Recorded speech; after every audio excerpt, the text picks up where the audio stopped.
Hey guys, JB here, the Wolf of Wall Street in the Wolf's Den.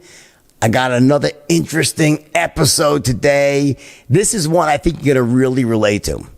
Just imagine being a businessman, businesswoman, owning your own company for maybe say 10, 20 years. You've built a really successful powerhouse company in publishing, doing over $100 million in revenue.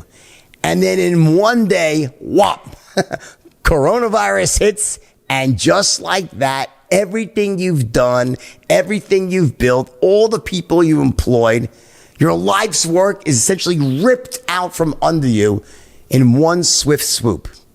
What do you do next? How do you come back from that? Not just on the business side monetarily, how do you deal with those things emotionally? How do you essentially take that deep breath, put your best foot forward, and start moving in the direction you want to go? I think this is a really, really important podcast because this man named Simon Leslie was that guy. Major league publisher out of the UK. Had a business that you probably know. You wouldn't know it by name, but you've probably read his work. He's the guy that makes all of those magazines that you see in airplanes. So when you sit in your seat and you pick up that magazine, that's Simon's magazine. He had them all over the world, a very large, very successful business. But what happened when coronavirus hit? Everyone stopped flying. So watch. He has to actually manufacture a physical magazine. So he has all the costs and expenses of making a magazine. He's got to write all the articles, take all the pictures. He's got to have it bound and published and edited, the whole thing, right? He's got to ship them to the airlines. So he does all that first, right? So let's say he's going to deliver magazines for the month of April. Well, all of those contracts, all the work had to be done 3 or 4 months prior to that. So if he's going to have a magazine that's going to be in the back of airplane seats for the month of May, the work was done probably in November.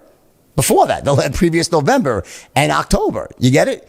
So all of his expenses are incurred up front, including shipping and printing and shipping those magazines all over the world.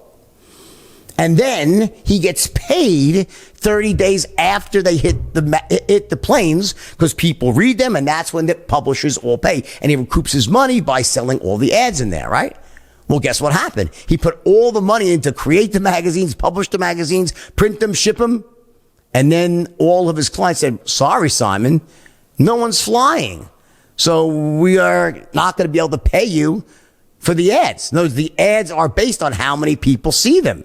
That's the deal with advertising. So if you're actually creating all these ads and suddenly no one's in planes anymore, no one's flying, what happens? You're done. He went from having a $100 million business to a zero business or close to it almost overnight. That would make most people crawl up into a hole and just probably put a cover over their heads and want to die, right? But not Simon. Simon's a fighter. He's a winner. And I want you to actually listen closely to the mindset and what skill sets he's used to bounce back from that, to live to fight another day. And actually now, he has a goal to make this his best year ever. Will he get there? Maybe, maybe not, but he certainly is on the way. This is about resiliency. This is about never saying die. This is about putting your best foot forward when most people would just run the other way. One of the things I've seen in my own life when I've been in close relationships, mostly with women, meaning the closest people to me, right? Because my family is women, right?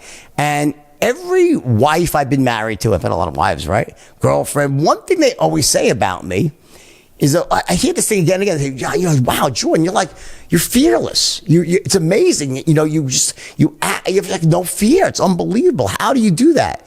And I always say to them, no, you're missing the point here. I'm as frightened and as scared as anybody else, including you. The difference is I don't let it stop me from taking action. I think the big mistake people make when it comes to managing fear or acting with fear is they think that, fear or overcoming fear means like you can't be afraid. Like, I don't want to be afraid. I don't think that's possible. I think fear is healthy. I think fear is natural. It's normal. You're always going to have it. The question is, what do you do when you feel fear? Do you say, oh, I'm scared, and you run from it? Or do you say, you know what? I'm going to act in spite of it. I'm going to step into my fear. See, when I feel fearful, to me, that's a sign that, okay, the stakes are high. This is really important. I better really focus. In other words, I don't run from fear. I step into my fears. I use my fears to actually propel me to take action. It's almost like when I feel the hairs in the back of my neck standing up, and it's like I know, wow, I'm probably heading in the right direction, not the wrong one. So to me, fear is almost like a beacon of light. It shows me I'm probably pushing the envelope. I'm probably very close, maybe not right, exactly, but I'm close to where I need to be right now. So it's about courage in the face of fear. It's not about not having fear. So I always say, hey, I'm fearful. I just have courage. I overcome my fear. I move towards it, not away. So I want you to focus on that as I'm interviewing Simon and look for that as a common thread. That while, yeah, things could be bad, there are problems, there's no denying that, there's going to be challenges, and there still are right now, how do you overcome them? How do you deal with that fear of failure, that fear of letting other people down, fear of your life works being ripped out from you, like through no fault of your own? How do you deal with that? Listen to Simon closely, and you'll learn a ton, because this guy truly is a winner. First, we're going to have a quick word from our sponsor, and then we'll get right to the interview of Simon and I. All right, here's the deal. As America gets back to work, you want and need every possible advantage out there to succeed in the new economy. Smart companies run on NetSuite by Oracle, the world's #1 cloud-based business system. So receive your free guide right now at netsuite.com/wolf. That is netsuite.com/wolf. All right, so Simon Leslie, the man, the myth, the legend, out of the UK. Tell me if there's one thing about you that you think sets you apart, gives you an edge against other entrepreneurs, what would that be? I think I'll probably outwork anybody. I think the thing that will differentiate anybody today is how hard they're going to work. And people say, you know, you got to work smart, you got to work clever. Nah. The hardest working in the room, I'll fight tooth and nail for every deal, and I won't let anything get away. So would you say, okay, so hard work for sure, right? Would you put into that, or is it a separate category, persistence? Meaning, so there's hard work, which means that, you know, you're going to work. But does that mean that, like, for example, like when something doesn't work out well in the beginning, you'll keep going at it until you figure it out? Or is it more like you just work generally hard and it's not, you know what I'm saying? There's a difference between resilience and persistence and just plain hard work. Would you say you're resilient as well? No, all this stupidity, right? You just keep going till you know, if you bang your head against the same wall, all you're going to get is a sore head. No, sometimes winning is knowing when to quit and knowing when to give up. So I'm all right with that. I'm okay knowing that every war has a few lost battles. Sure. So I'm comfortable with that. What I want to do is make sure that I've explored every avenue. Too many people give up too quickly. Too many people are, oh, it's not going to work. Oh, I've tried that. It doesn't work. Let's keep going. Let's keep testing it. So in entrepreneurship, I refer to it as like, there's two sides. There's number one, knowing how to fail elegantly. And part of knowing how to fail elegantly is exactly what you just said. In other words, at a certain point, you say, okay, fair enough. It's just not working.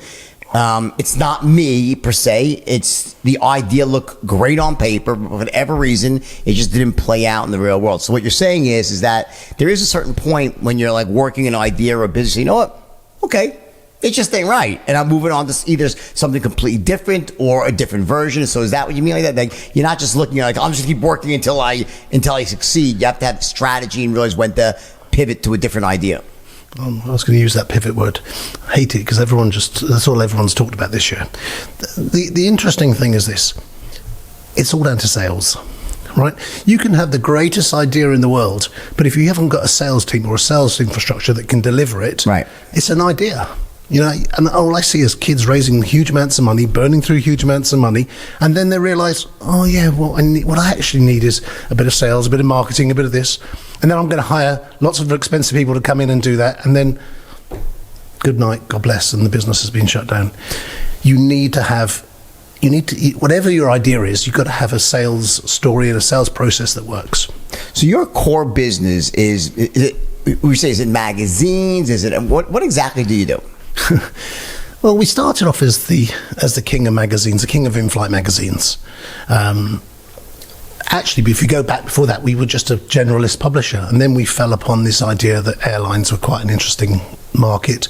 Travel in the late 90s was starting to pick up, so we said, let's focus on this in-flight magazine. We've got 1 or 2 contracts. Let's see how we get on.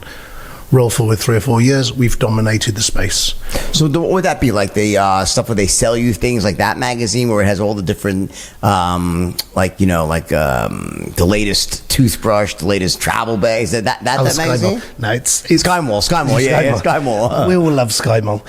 When SkyMall died, I did try to buy it, but I lost out to some boys in Jersey. This is an example, what, Hemispheres? Hemispheres, American Way. So these are more general information, like travel-oriented magazines? Yeah. So it's telling you what you didn't know you needed to know. They're great magazines, just inspiring you where you're going to go next. But right now, we went from 36 clients to 3. Right. Most of our airlines were locked on the tarmac. And even they don't want to have anything like that you could touch that someone else can touch, even though they really know now you don't really catch COVID from surfaces so much. So how badly did that hurt your business, the whole COVID-19? Did it? We were on track for 150 million, and then we hit nothing. Yeah. I wrote the book, There's No F in Sales. Never was a title more appropriate, right? We had 0 sales March, April, May, June, July. Slowly coming back now. And my I guess I wrote myself a little story back in March and said, I'm going to be back profitable by the end of this year. I mean, I'll give you a really good example. Sure. 9/11. Everybody blamed their business on the failure of 9/11. Didn't matter if you were in Brisbane, didn't matter if you were in London. 9/11's caused the failure of my business. And how many businesses now are going to say, COVID has been the reason my business failed? Right. And it's probably more likely to be true because a lot of businesses had to shut down. Cantor Fitzgerald, I use this as an example in the book, 101st floor, lost 70% of their team that day. Mm-hmm. Right, and it's still successful and profitable today. I feel like we're a little bit Cantor Fitzgerald. We've taken a complete hit. We've taken the hit straight on in the bow. Water's leaking in this boat. We've lost our clients. We've lost our team. We've lost revenues. We've lost opportunity. And I've spent the whole year just saying, how can I pivot? How can I take this to a new level? How can I still keep this dream alive? It's been going 26 years. 1994 we started. And that's what this year's been about. And I'm pleased to say that I believe I'll achieve it. So let's go back to the beginning. So you started this business in 94. And when did you fall? When did this iteration, like where you were doing the travel magazines and air, was it right from before or later than that when you actually found this niche? We found out, this is quite funny because 9/11, straight after 9/11, we won our first, probably our biggest client who's still with us today. So it was, everybody else was scared of travel at that point. And I said, no, they'll fill the planes up. They'll sell the tickets. They'll do what they're doing now, which is they'll sell the seats cheap and people will want to travel. Right. It's shocking, by the way, when you go into an airport, which I've been a few times. Wow, it's like it looks to me like traffic is down like 90+% still. I mean, is it come back at all? Oh, you haven't been for a couple of weeks then, because it's back. I mean, I spent most of this last 4 or 5 weeks travelling around the airports, and most of them are reopened. Most of the aisles are full again. The traffic is busy. I think what we've lost is a lot of old people, a lot of corporate travel, not business travel, corporate travel, and a loss of young families. So what you're seeing is people who are opportunists, fast-moving consumers, people who are actually spending money and saying, do you know what? When am I going to get a chance to stay at the suite at the Wynn for $60? Right, let's go. Let's do it. Let's live our life. Let's enjoy life. And I think that's the audience that I've got right now. So actually, with the exception of maybe corporate travel, I've still got a really powerful audience. Corporate travel meeting means, I work for Google or Pricewaterhouse and I'm going to go and see a client. Got it. Then they're not sending their team out. Right. Everything is moved to Zoom. Yeah. But so, whilst the numbers are reduced, and they were huge to start with, the numbers are still big. 10 million people will read American Way this month. 10 million people. There's not many places you can buy 10 million real eyeballs, real consumers in the month of December.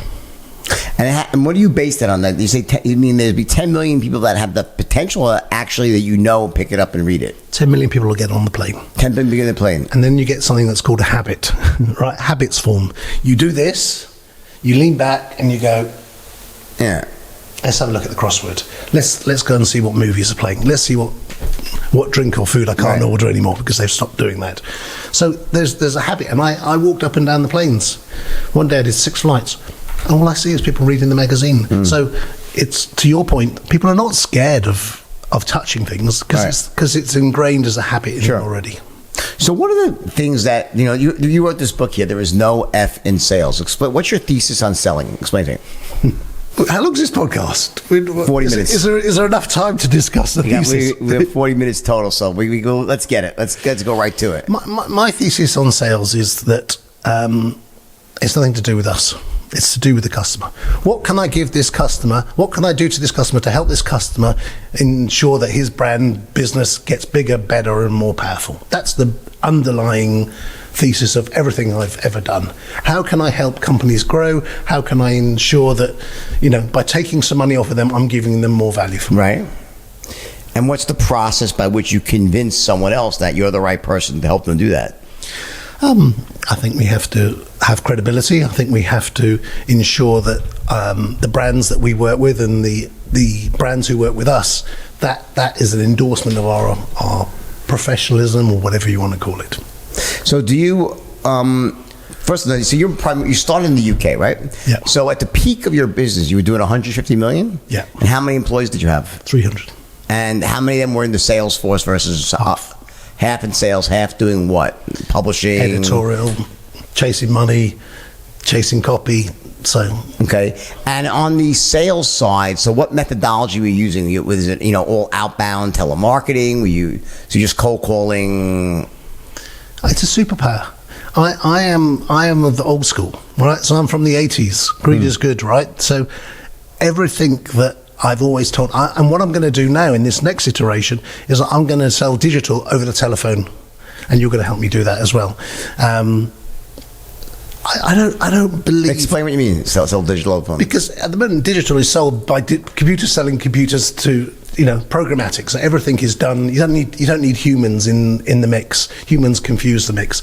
I'm going to go back to old school, where we're going to take humans and we're going to sell over the telephone with conversations to advertisers, because we're going to explain what we're doing. Because at the minute, what computers to computers do is just drive the price down. I want to drive the price back up again. Explain what you mean. I'm not sure what you mean. So go back a step. So right now you're saying the problem with advertising is it's a commodity, right? So give me an example. You place an ad on Facebook. It's been commoditized, right? You say, okay, I want to advertise here.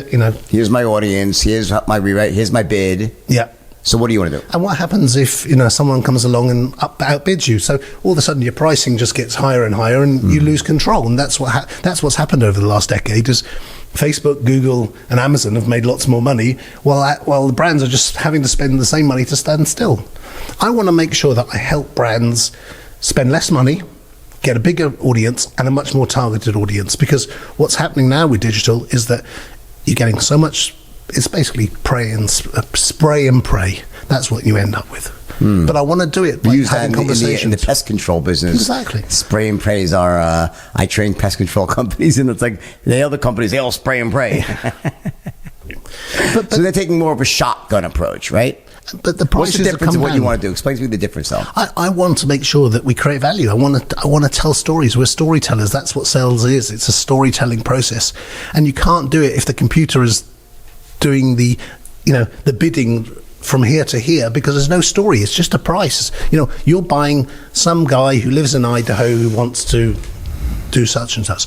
I want to give you somebody who I know is flying from Idaho to Chicago today and is going to stay there a week and is going to go out to eat 3 or 4 times. The thing that's really sexy about travel and about what we do and why I love this industry is because people spend more money when they're traveling. When you're at home, you don't order takeaway every night, or you don't go out to restaurants every night. You don't go and shop and buy, there's a nice pair of shoes, I think I'm going to buy those. It's completely in the moment. You don't care. You'll put it on the credit card and you'll deal with it when you get back. That's a different emotion, a different buying sequence than when you're living and you're at work and you go to work and you commute and you go back. So that's why this audience has been good to us and has been good to advertisers. Got it. So when 9/11 hit, right? So let's go through like this idea of pivoting. It's such a crucial thing for entrepreneurs and salespeople when things aren't working. So when did you realize, like, how far into it you said, I got a serious problem here? What was it, in March or April? What was it? March or before even? This year.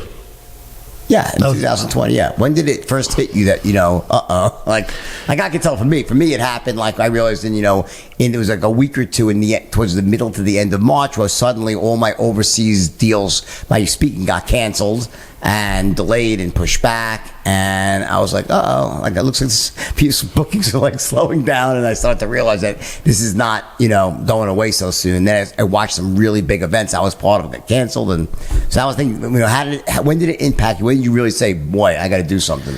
Do you know, looking back on it, because I'm writing the sort of diary of this year, I realised what fool I'd been and missed all the signals. It started in November and December last year in China, and we've got a big operation in Singapore, and I just didn't see it. I didn't see that. And then we had the conversations, and they're saying, this could be bad, and they ignored it. We then published all the March issues, and then the airlines started saying, not sure if we're going to be flying. We're not sure if we're going to put the magazines on the board.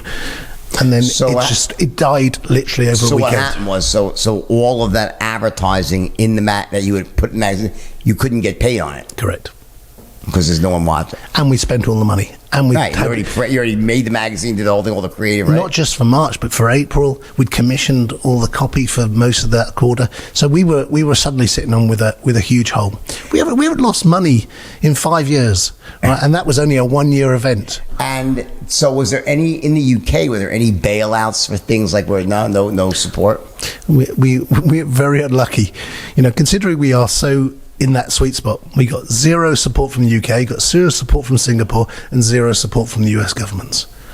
So we've had to do this all ourselves. We started the year, I think if you had plenty cash and you had a robust business, this affected people who were old and weak and businesses which were fragile and weak.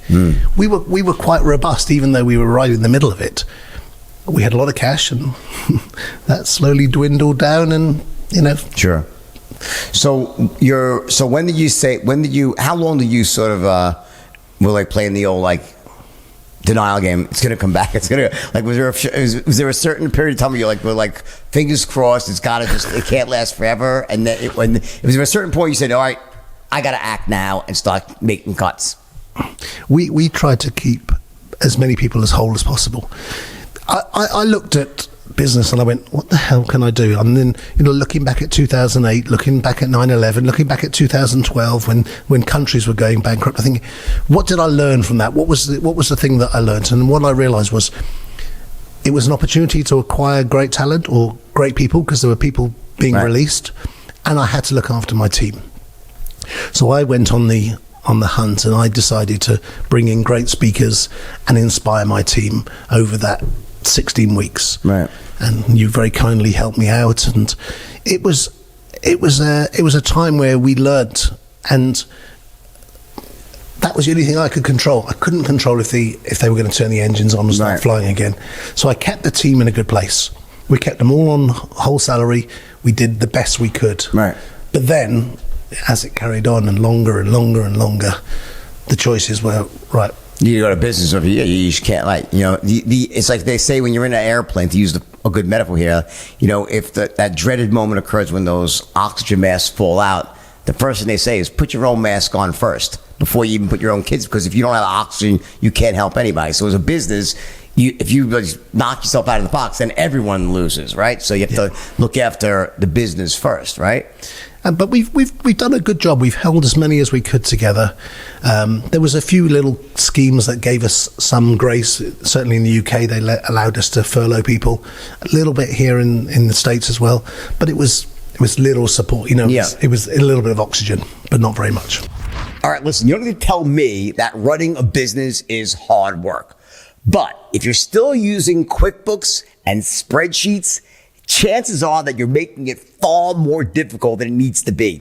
That's why it is time to upgrade now to NetSuite by Oracle. Stop paying for multiple systems. Don't give you the information you need when you need it, and ditch all those spreadsheets and old, outdated software programs that you've outgrown, and just upgrade now. NetSuite is the world's #1 cloud business system. Bottom line, it gives you visibility and control over your financials, HR, inventory, e-commerce, and more. It's everything you need all in one place. Best of all, NetSuite is for everyone. Whether your business is doing $1 million or $100 million a year, you're going to save a ton of money and a ton of time as well with NetSuite. In fact, over 21,000 companies are using NetSuite right now, so you'll be in great company right alongside them. So let NetSuite show you how they'll benefit your business with a free product tour at netsuite.com/wolf. That's netsuite.com/wolf. Schedule your free product tour right now. It's netsuite.com/wolf. That's netsuite.com/wolf. How far into it did you develop this sort of thing? You said you had a moment, you said, all right, I'm going to be profitable this year somehow. When was that? How long after? I'll be profitable in December, not this year. Oh, that was a bit ambitious. Probably about June time, I just went, I'm gonna work out how I'm gonna do it. I'm gonna find this. I'm gonna spend some time.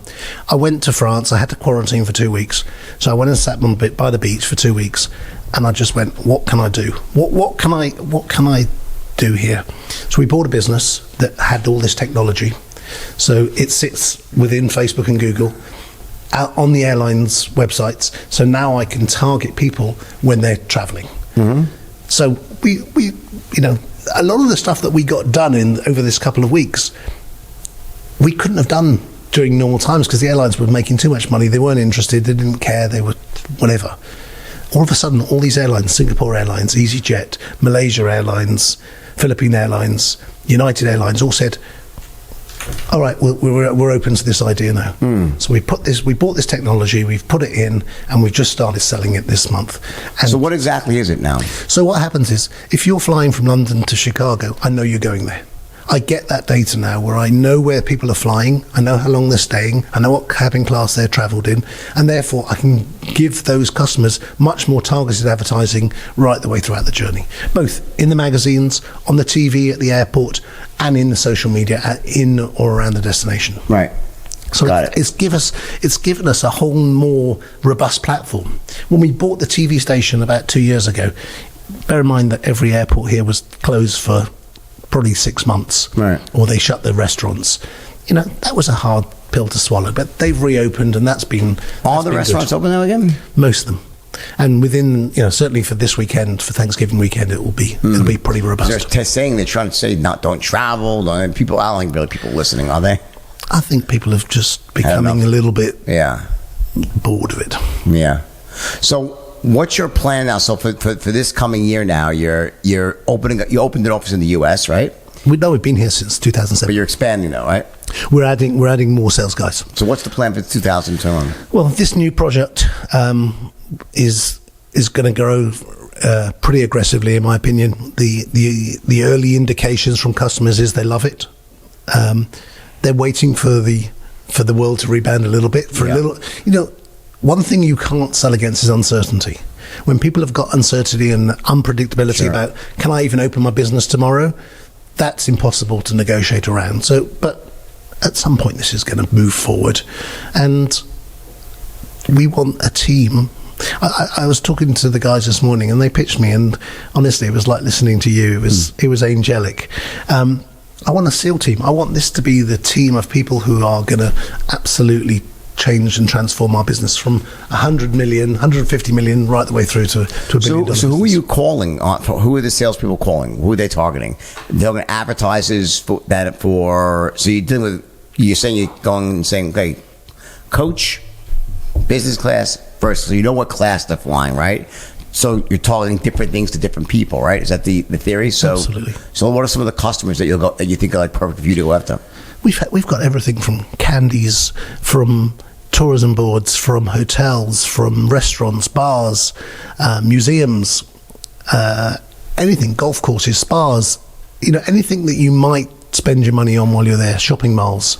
So, it's about, tourists are hard to come by. Right. We suddenly know they've arrived. They've all got this great big credit card. They're ready to spend it.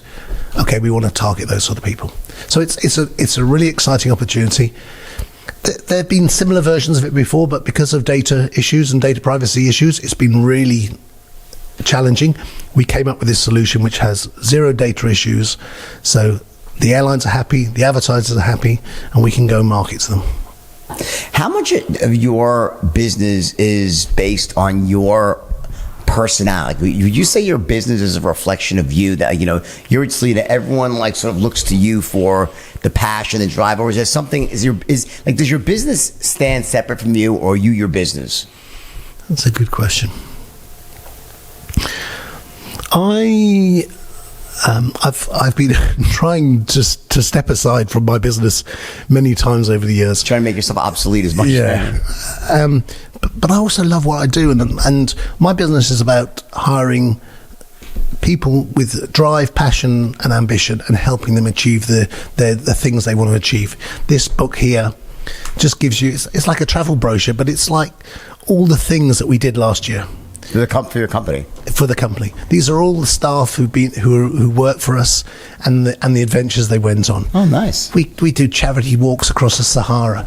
We climbed Kilimanjaro. We went Vegas, LA, Svalbard, which is the top of the world, South Africa, which is the bottom of the world.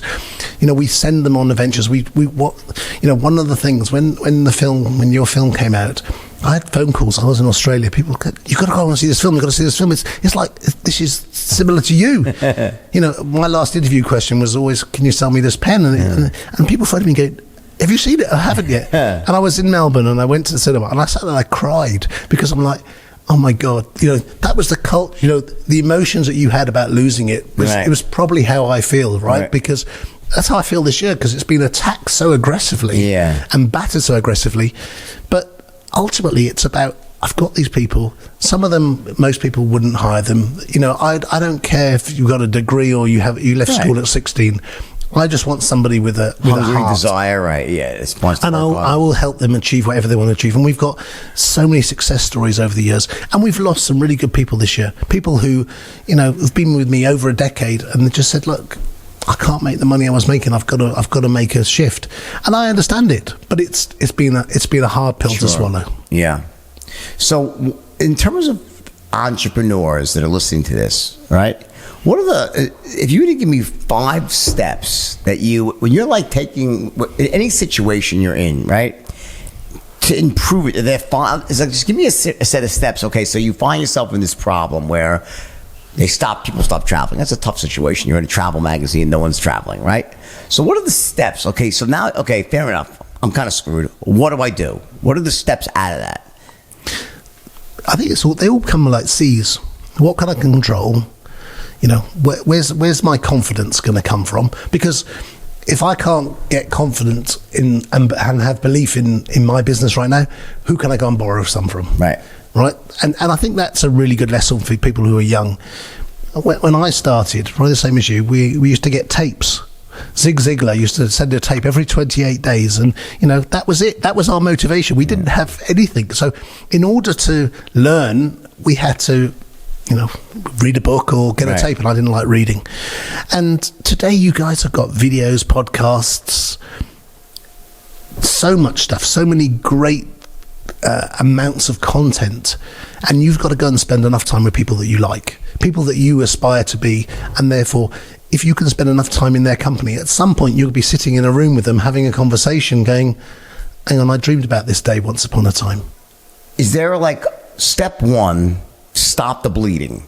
Like the patient's on the table, the patient's dying. I gotta make tough decisions, and I gotta see what needs to be cut. It's like a triage that you do. You're like, all right, I gotta fire 8 people. I gotta reduce overhead. I gotta stop. Is that part of, like, when you're actually pragmatically in business? So you went through this terrible time right now, and now you're on the other side. You're emerging out. But when it first happened, was there like, all right, whoa, stop, take stock?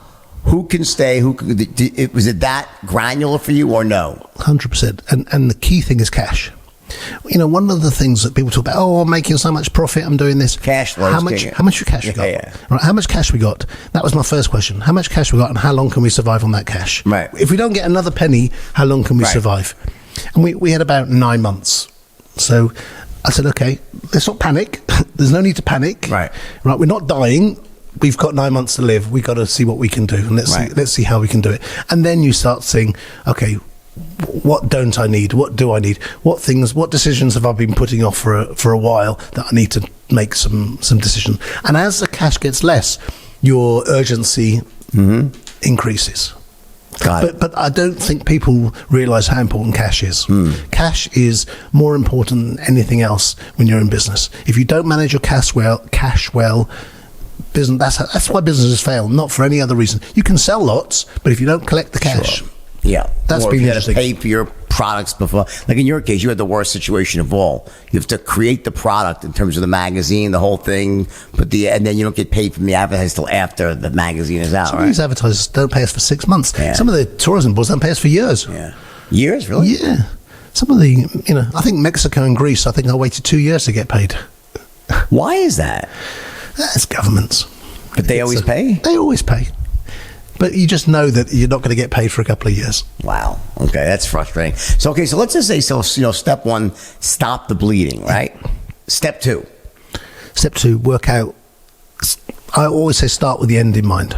So where are we going to?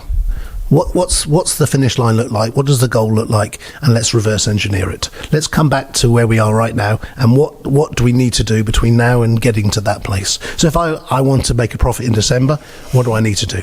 Got it. I need to make sure that these products are live. I need to make sure that I can generate this much cash over the final. So step two is basically come up with a vision of where you want to go, basically. Where are you heading to? Come up with so is it really a plan, or just sort of a destination first and then plan next? It's like budgets, right? A budget is something that's like a guess you make about 18 months in advance and go, I reckon we'll do that next year. It's like, how do you know? It's just a number. And then I always say to people working with these long-term budgets or forecasts, it's like, let's just focus on how we can be the best versions of ourselves right now with the inventory we've got. What's that inventory worth today, and how can we maximize that without us fire selling it? And then, so take stock of your inventory. So your next steps, you have a plan of where you know where you want to go, right? In terms of the actual planning, do you actually plan? Do you have like a formalized strategy? Or is it more like intuitively, or more of a feel, you're analyzing it every day and just sort of going with the flow? Or do you have a plan that you have as a framework for things? Me or the business? You. Me, I'm fluid. Nothing needs to make any sense in my head.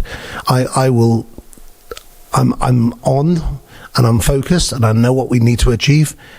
But I'm also flexible with myself, right? That I can make sure that we can achieve what we need to achieve.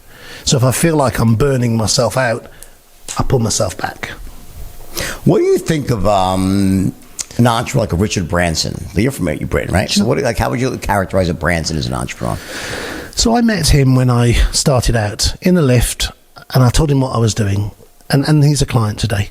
And he was the most charming, generous man with his time. He stood and he listened and he gave me some advice. And I just think, that to me, those qualities, I think, haven't gone away over the years. He's probably been more generous. He's just a maverick. There's Branson, there's Musk, there's Jobs, but these are Bezos. These are unique human beings. There's not many of those on the planet. So I have great, experience with Branson. He really, especially in the beginning where he actually helped me, he was great. He's a terrific guy. Yeah. So what qualities do you see that he has in a leader you think you have that you can either emulate or you naturally have? Interested in people, good listening. That's something that no one teaches, and I think it's probably a superpower that we all should do. We should have courses no one teaches at school. Everything is. They don't even teach sales at school. Right. I mean, that's another bugbear for a different day. But listening and being genuinely interested, not interesting, interested. Mm-hmm. Because I think people are very interesting in telling their own story, but not actually asking and listening to other people's. Who would you look at that is successful in terms of money, but you don't respect them in terms of the way they either go about their lives or the way they run their businesses?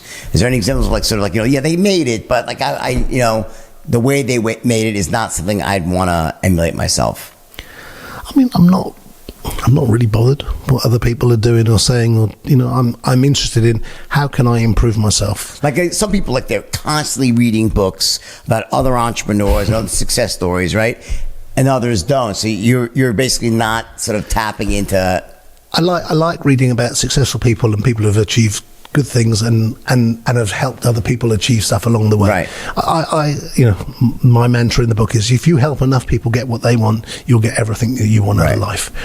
And I've come across lots of people whose business ethics I dislike, but I can't control them. They're them, and I'm me, and I want to leave a legacy of how many people I helped, how many people whose lives I had an impact in. Yeah.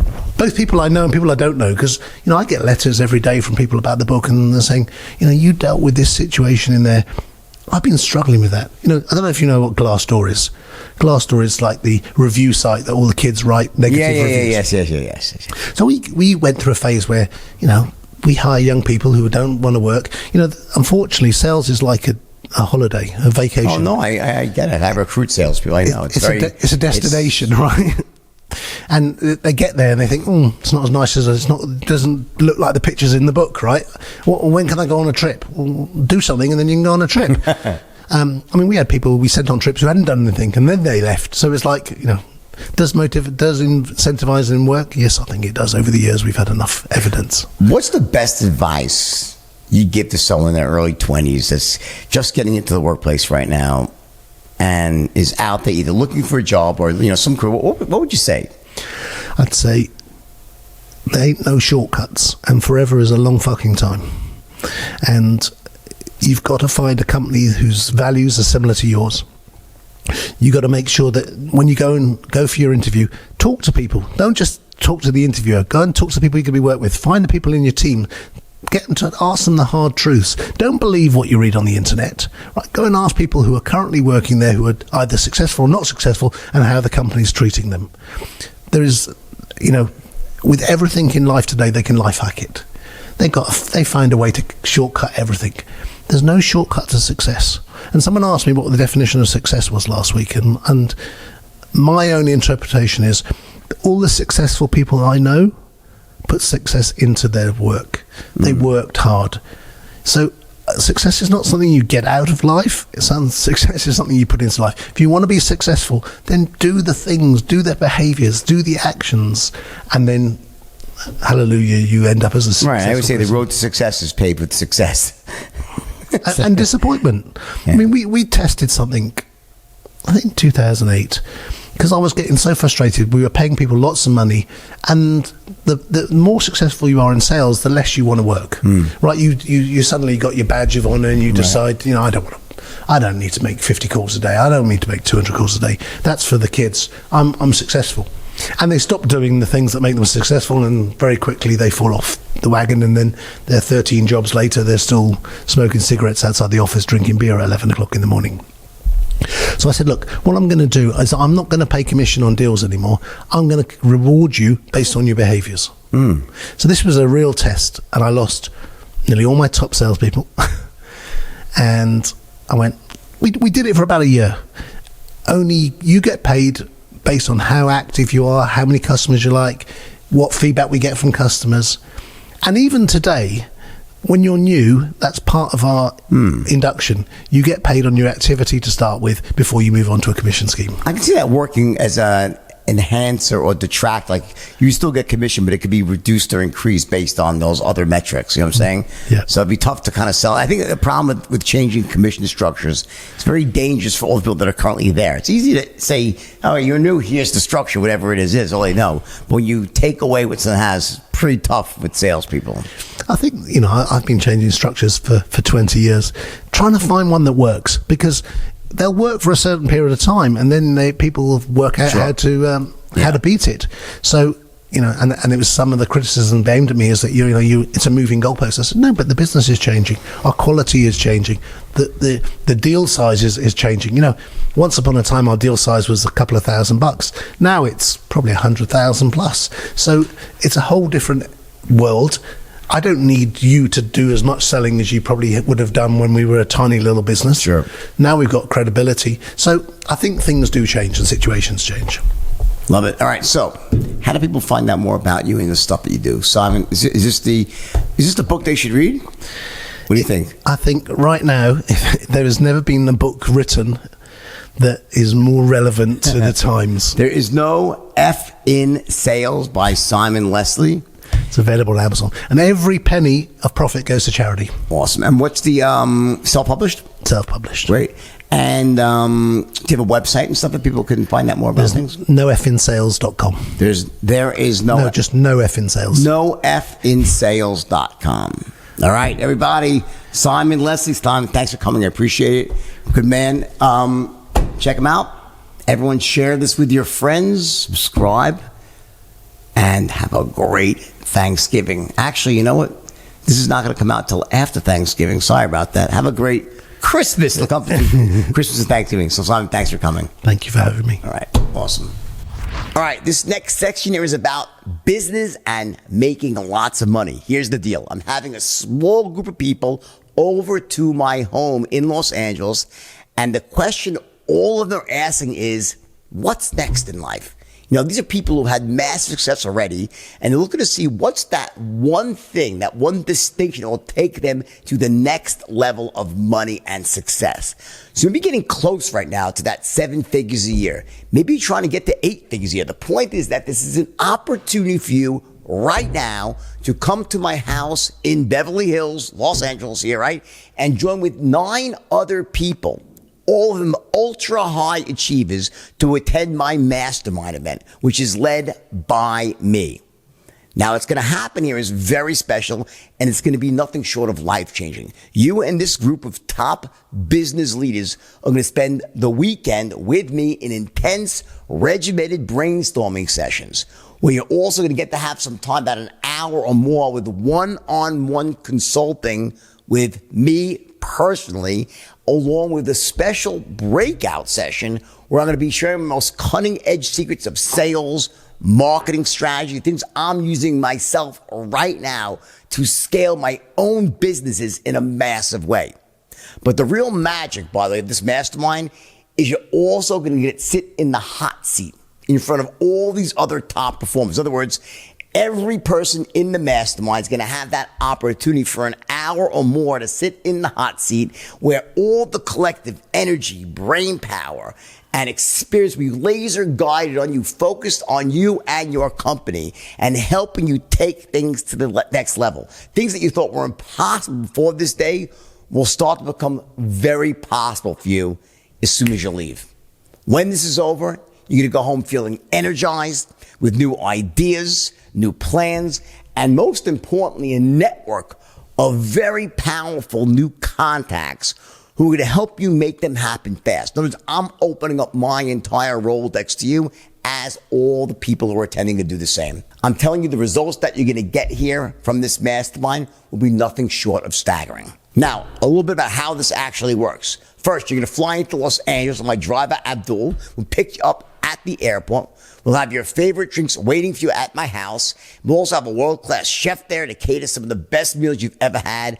This is going to be fun, and it's going to be about learning and business and camaraderie, all the best things in life wrapped up into one. I guarantee you will walk out of this mastermind event with a new, improved, much bolder and more powerful vision for your future, a new plan, and massively powerful new context to take your life and your business to the next level.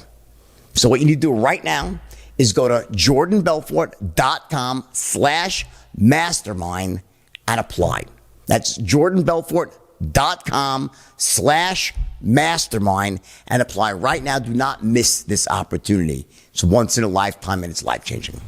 All right, real quick, listen, if you're a CEO, you're a sales manager, or you're involved in hiring for your company, I want you to check out my new organization, Straight Line Hiring. What we do is we deliver expertly trained salespeople to companies like yours.